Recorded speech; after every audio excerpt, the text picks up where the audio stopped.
Crews are on the scene of a building fire in the 4600 block of St. John Avenue. That's in the northeast section of the city. Sloan Heller is live on the scene with more. Good morning, Sloan.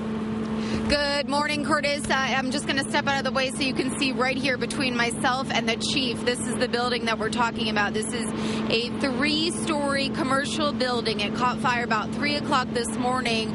The first and second stories were boarded up. Actually, sorry, the second and third stories were boarded up. The first story of this building is an active mosque. And again, this caught fire at about 3 o'clock. It just is now declared under control as of about 10 minutes ago. And we have Chief Smokey Dyer. Thank you for joining us.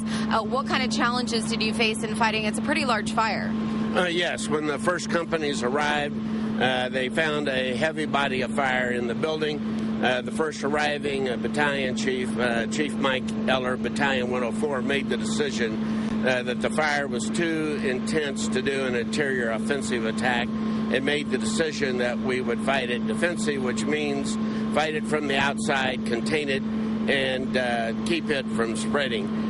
So far, the fire only spread to one additional exposure, which is a small one-car unattached garage that was at the rear of the building. We had considerable power line problems falling in that area, so we protected the residences that were located to the north and to the east to keep them from ignited.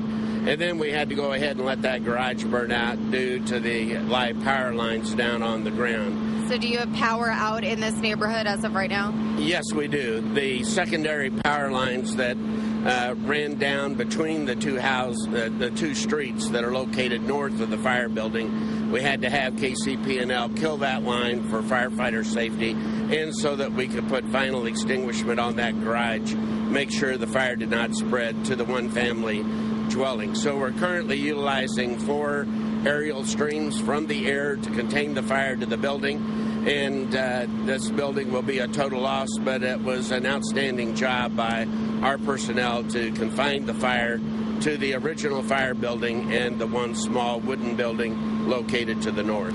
I do see the Salvation Army is here. What is their role in all of this? Since nobody was actually inside the building, correct? That is correct. Salvation Army serves as our rehab sector.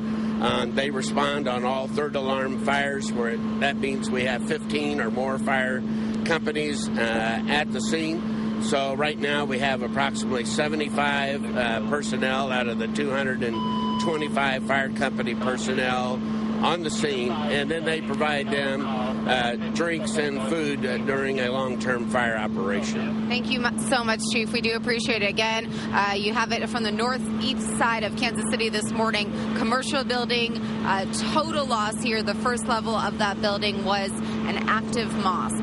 We're live this morning in Kansas City. Sloan Heller, NBC Action News Today.